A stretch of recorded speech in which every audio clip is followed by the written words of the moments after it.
Hello guys, I'm Vishal Kumar and welcome to my channel Skillmist. This is the second lecture in the complete lecture series for Bio Class 9 and we are discussing the fundamental unit of life, cell. If this lecture seems to be useful to you, then please like, subscribe and share for all the latest lectures and latest updates in our channel. So guys, in our last lecture, we have dealt with the shape and size of the cell and structure of the cell.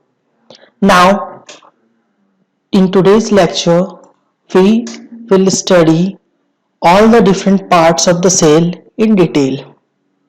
Okay, cell is generally consist of three parts or three features. That is plasma membrane, nucleus, and cytoplasm, and its other cell organelles or cell components. So let's start with the plasma membrane. The first part, that is plasma membrane. Okay, this one. Plasma membrane or cell membrane, we call it with both the names. So what is plasma membrane? It is the outermost covering of the cell that separates the contents of the cell from its external environment. It just acts as the wall of the cell. Okay, it is living in nature and thin and very elastic, and is also is selectively permeable membrane. Why we call it as selectively permeable membrane? This is because it permits the entry and exit of some materials in the cell and also prevents movement of some other external ill materials. Okay, and so it is called selectively permeable membrane. अब इसे हम selectively permeable membrane क्यों कहते हैं? क्योंकि ये जो भी सेल के लिए यूजफुल मटेरियल्स है सिर्फ उन्हीं को सेल के अंदर एंट्री देता है और जो हार्मफुल मटेरियल्स है उनको एंट्री नहीं देता है, प्लस जो सेल के डेड पार्ट्स है, जो वेस्ट प्रोडक्ट्स है, उन्हीं को एक्सक्रीट करता है, यूजफुल मटेरियल्स को बाहर जाने नहीं देता है, इसलिए इसे सेलेक्टिवली परमेबल मेम्ब्रेन भी कहते हैं. Now the plasma membrane is flexible and made up of organic molecules called lipids and proteins. जो हमारा प्लाज्मा मेम्ब्रेन है वो ऑर्गेनिक मॉलिक्यूल जो कि लिपिड्स और प्रोटीन से बना होता है. ओके, अब इसमें से जो हमारा, जैसे अभी मैंने बताया, ये सेलेक्टिवली परमेबल मेम्ब्रेन है, तो इसमें से सब्सटेंसेस जो है दो प्रोसेस से आर पार जा सकते हैं, मीन्स दो प्रोसेस से पास हो सकते हैं, either by the process of diffusion और by the process of osmosis.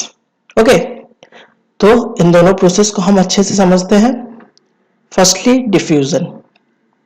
Diffusion is the spontaneous movement of substance from a region of its higher concentration to a region of its lower concentration.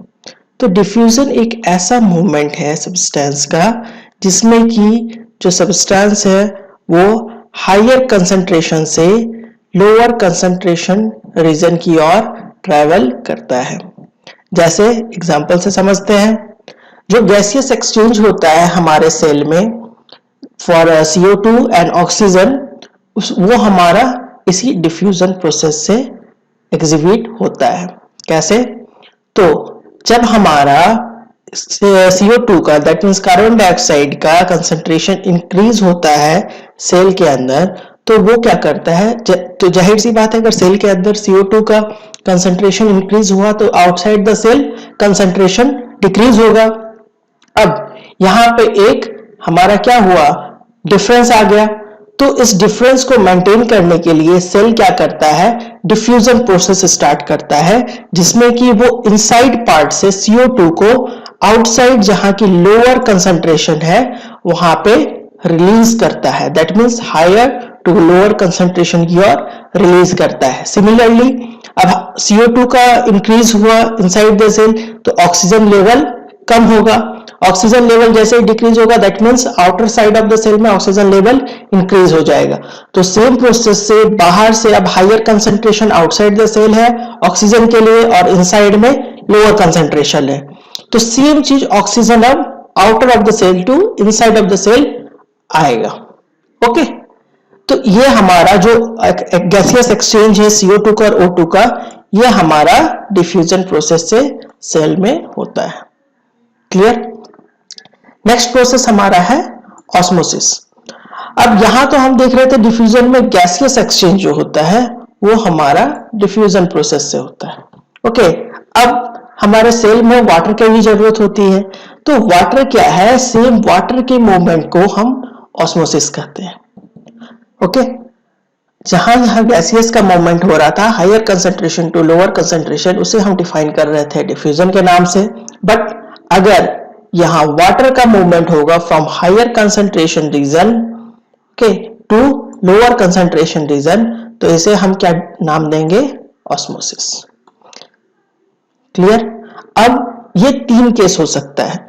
अगर किसी cell को हम sugar या salt solution में dip करते हैं तो उसमें हमारे पास 3 केसेस अराइज होते हैं, जैसा मैंने यहां दिखाया है। फर्स्टली हाइपोटोनिक सॉल्यूशन में, सेकेंडली आइसोटोनिक सॉल्यूशन में एंड थर्डली हाइपरटोनिक सॉल्यूशन में। ओके, अगर हमारा जो सेल का सराउंडिंग मीडियम है वो हायर कंसंट्रेशन में है सेल के कंपैरिजन में, दैट मीन्स कि हमारा आउटसाइड सॉल्यूशन है वो काफी ज्यादा डाइल्यूट है।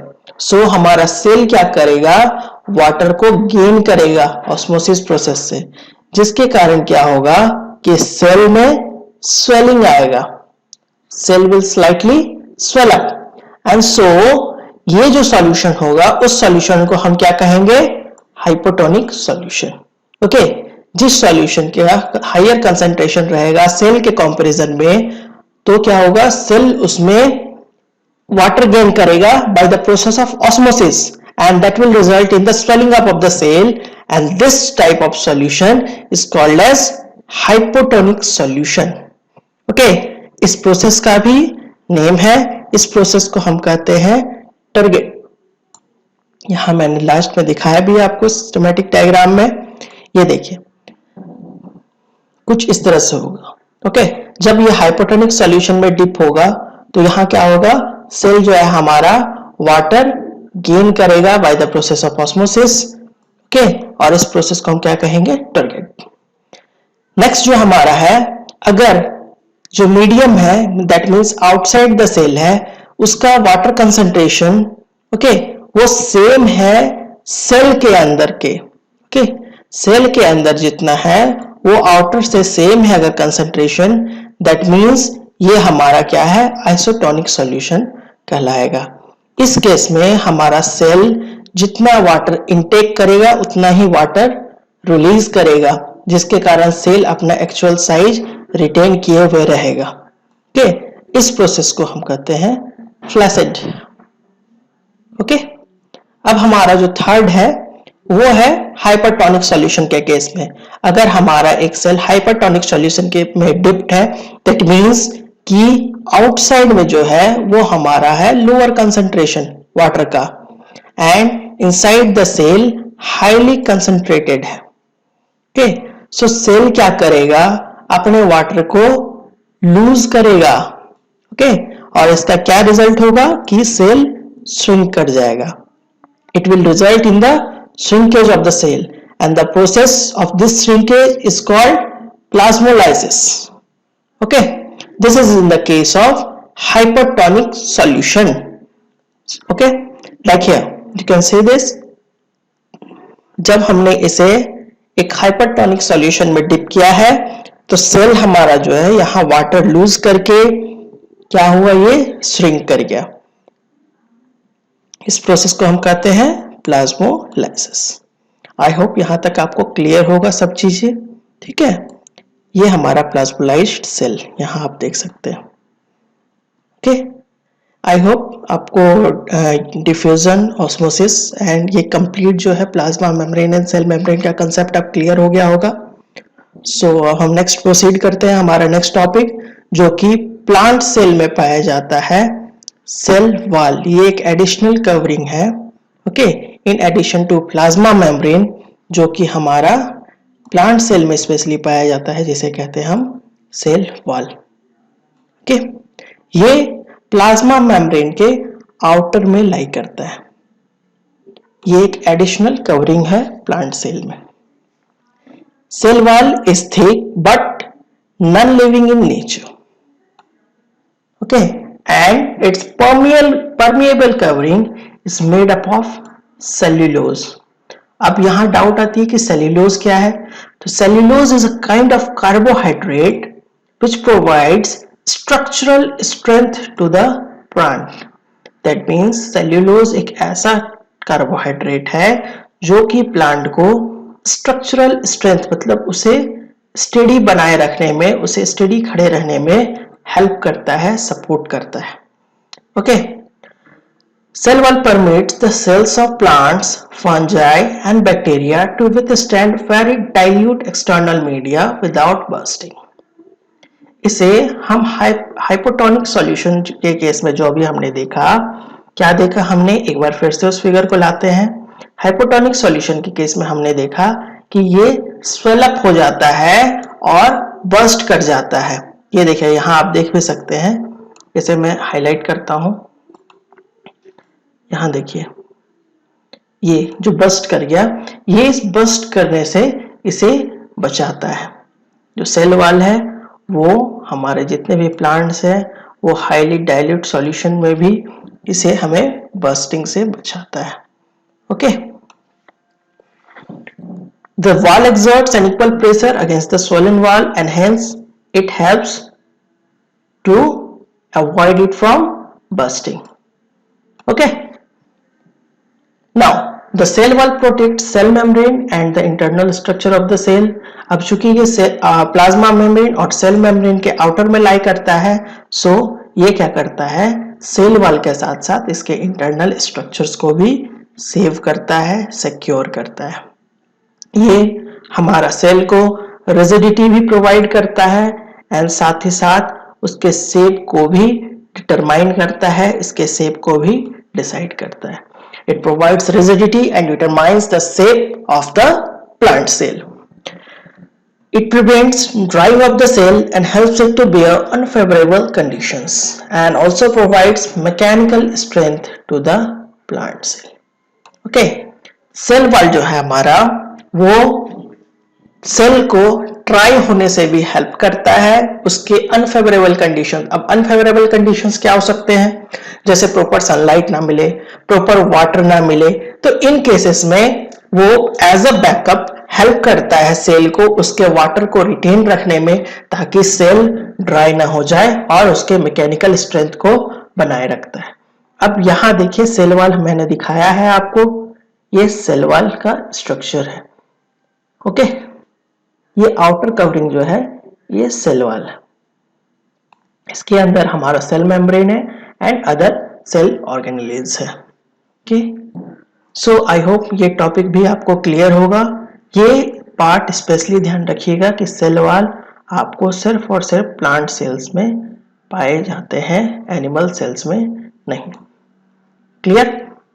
अब हम नेक्स्ट चलते हैं न्यूक्लियस, जो कि हमारे animal cell and plant cell दोनों में पाए जाते हैं और ये one of the most important part है किसी भी सेल का, क्योंकि ये एक तरह से लाइफलाइन है किसी भी सेल के लिए। तो यहां मैंने एक न्यूक्लियस का डायग्राम शो किया है जिसमें इसके डिफरेंट पार्ट्स को शो किया है, like endoplasmic reticulum, nucleolus, chromatin fibres जिसमें क्रोमोसोम्स भी कहते हैं, nucleoplasm, nuclear pore, nuclear envelope and ribosomes. ये हमारा न्यूक्लियस का पार्ट नहीं है। ओके, ये किसका पार्ट है, साइटोप्लाज्म का पार्ट है, बट न्यूक्लियस जो है वो ये पोर्शन है, जो ये पोर्शन आपको दिखाया गया सर्कुलर पोर्शन, ये सर्कुलर पोर्शन न्यूक्लियस है, ये सारे इसके पार्ट्स। ओके, सो न्यूक्लियस क्या है, nucleus is a major centrally located spherical cellular part of the cell which controls all the cellular activities and is the carrier of hereditary material in the cell called genes. तो क्या है ये? एक ऐसा centrally located part है cell में, हमने cell का डायग्राम पहले भी दिखाया था, उसमें बताया था ये जो सेंटर में पोजीशनड होता है। एक बार आपको मैं फिर से दिखाता हूं, आपको ज्यादा क्लियर हो जाएगा। ये देखिए, ये है न्यूक्लियस। ओके, इसे हाईलाइट करता हूं, ये है न्यूक्लियस। ओके, ये सेंट्रली लोकेटेड है और यही सारे जितने भी सेल ऑर्गेनेल्स हैं इन्हें वेल मैनर्ड वे में फंक्शन करने में ये हेल्प करता है। ओके, और साथ ही साथ ये हेरिडिटरी कैरियर भी होता है जो कि हमें जीन्स को एक जनरेशन से दूसरे जनरेशन में कैरी करने में हेल्प करता है, like from the parent to the children. Okay, clear? It is generally bounded by two membranes, both forming a nuclear envelope called nuclear membrane. ये इनक्लोज्ड होता है न्यूक्लियर मेम्ब्रेन से, जो कि पोर्स कंटेन करता है, जिसे हम न्यूक्लियर पोर्स कहते हैं, और ये न्यूक्लियोप्लाज्म को ढक के रखा होता है। ओके, ये न्यूक्लियोप्लाज्म को सराउंड किए हुए होता है, इनक्लोज्ड किए हुए होता है। इसे हम क्या कहते हैं? Nuclear membrane. Clear? Next, the nuclear pores allow transfer of materials from inside the nucleus to its outside between the nucleoplasm and the cytoplasm. Okay, ये जो न्यूक्लियर पोर्स आप देख रहे हैं, ये न्यूक्लियर पोर्स क्या करते हैं? हेल्प करते हैं जो डिफरेंट मटेरियल्स के ट्रांसफर में within the cell. That means from nucleoplasm to, nucleoplasm कौन सा है? ये पोर्शन हमारा जो है ये न्यूक्लियोप्लाज्म है, न्यूक्लियोप्लाज्म टू साइटोप्लाज्म। क्लियर? अब न्यूक्लियोप्लाज्म में हम देखें तो इसमें दो तरह की चीजें होती हैं। एक होती है ये न्यूक्लियोलस और एक होती है ये थ्रेड लाइक स्ट्रक्चर। मैं यहां क्लियर करता हूं, आपको समझ में आएगा ज्यादा। ये देखें, ये थ्रेड लाइक स्ट्रक्चर जो आप देख रहे हैं ये है क्रोमेटिन मटेरियल, जिसे हम क्रोमोसोम्स कहते हैं। ओके, ये नेक्स्ट हमारा क्या है? इसमें यहां साथ में है हमारा ये न्यूक्लियोलस। ओके, ये दो चीजें किस में होती है? हमारे न्यूक्लियोप्लाज्म में। क्लियर? अब इन दोनों को हम डिटेल में समझते हैं, न्यूक्लियोलस को और इस क्रोमेटिन फाइबर्स को। इन दोनों को हम अच्छे से समझते हैं। तो first, nucleolus. Nucleolus may be one or more in number and not bounded by any membrane. जैसा कि हम यहाँ देख भी सकते हैं, इसमें आउटर कोई मेम्ब्रेन नहीं है, ये डायरेक्टली न्यूक्लियोप्लाज्म में प्रेजेंट होता है।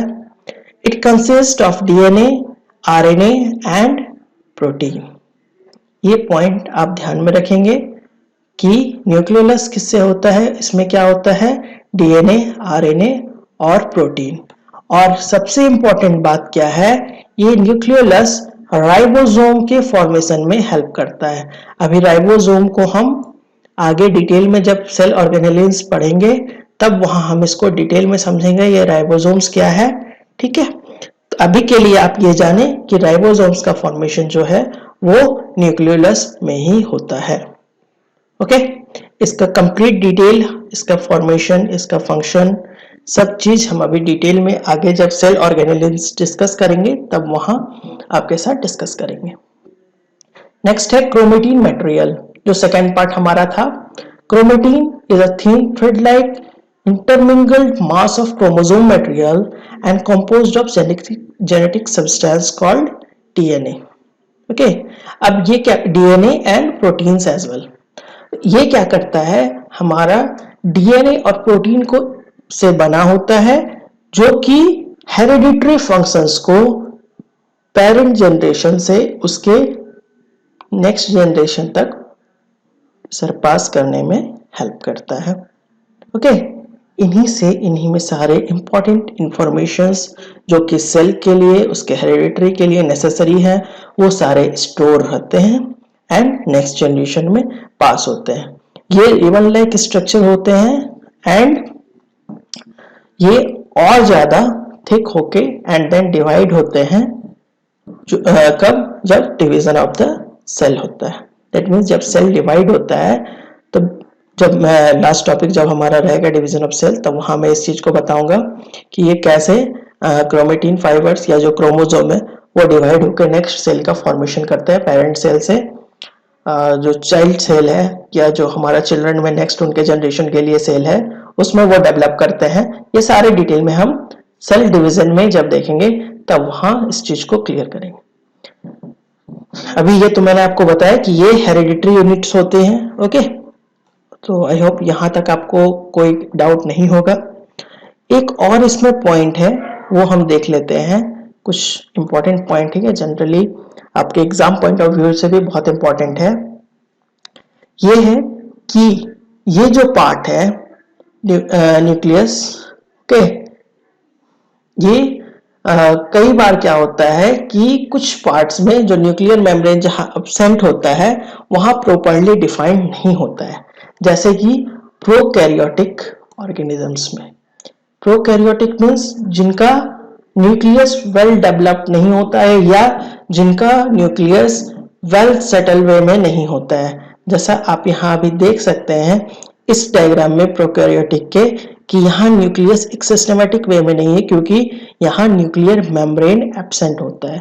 वहीं वैसा ऑर्गेनिजम्स जहाँ न्यूक्लियर मेम्ब्रेन प्रेजेंट होता है उसे हम कहते हैं यूकैरियोटिक ऑर्गेनिज्म। ओके, इसका डिफरेंस समझ लेते हैं क्या है। प्रोकैरियोटिक मींस ये जनरली यूनिसेल्युलर ऑर्गेनिजम्स होते हैं, लेकिन यूकैरियोटिक ये मल्टी सेल्युलर ऑर्गेनिज्म होते हैं। दैट मींस इसमें सिर्फ एक सेल होता है, एक ही सेल से बना होता है पूरा ऑर्गेनिज्म, लेकिन यूकैरियोटिक में multiple number of cells present होते हैं। प्रोकैरियोटिक में हमारा जो न्यूक्लियस है वो पुअरली डिफाइंड होता है, क्यों? Due to the absence of nuclear membrane. लेकिन वही अगर हम देखें यूकैरियोटिक के केस में तो ये इसमें न्यूक्लियस वेल डिफाइंड वे में होता है, क्योंकि वो जो न्यूक्लियस है वो न्यूक्लियर मेम्ब्रेन से सराउंडेड रहता है। अब जाहिर सी बात है न्यूक्लियस जब वेल मैनर्ड वे में नहीं है तो न्यूक्लियोलस भी इसमें एब्सेंट होता है, बट यूकैरियोट्स में न्यूक्लियोलस प्रेजेंट होता है। प्रोकैरियोट्स के केस में सेल ऑर्गेनेल्स में भी डिस्टरबेंस आता है, जैसे कि प्लास्टिड्स, माइटोकॉन्ड्रिया और गोल्गी बॉडीज ये नहीं होती हैं। ओके, प्रोकैरियोट्स में, बट यूकैरियोट्स में ये सारी चीजें पाई जाती है और ये इन सारे चीजों का बहुत ही इंपॉर्टेंट रोल होता है सेल के प्रॉपर फंक्शनिंग में, जिसे हम आगे सेल ऑर्गेनेल्स में डिटेल में स्टडी करेंगे। प्रोकैरियोट्स का एग्जांपल अगर हम देखें तो इसमें आते हैं bacteria, blue green algae. Okay, अगर यूकैरियोट्स में देखें तो fungi, plants and animal cells, ये सारे यूकैरियोटिक सेल्स में आते हैं। तो अभी के लिए हमने जो हमारा दो पोर्शन था, plasma membrane and nucleus, and साथ में हमने एक और टॉपिक देखा सेल वॉल, जो कि स्पेशली प्लांट सेल में पाया जाता है। हमारे नेक्स्ट लेक्चर में हम देखेंगे साइटोप्लाज्म एंड इट्स कंपोनेंट्स, जिसे कि हम सेल ऑर्गेनेल्स कहते हैं। तब तक के लिए आप इतने पोर्शन को रिवाइज करें, अच्छे से समझे, जो भी डाउट हो आप कमेंट सेक्शन में पूछ सकते हैं। Okay, thank you.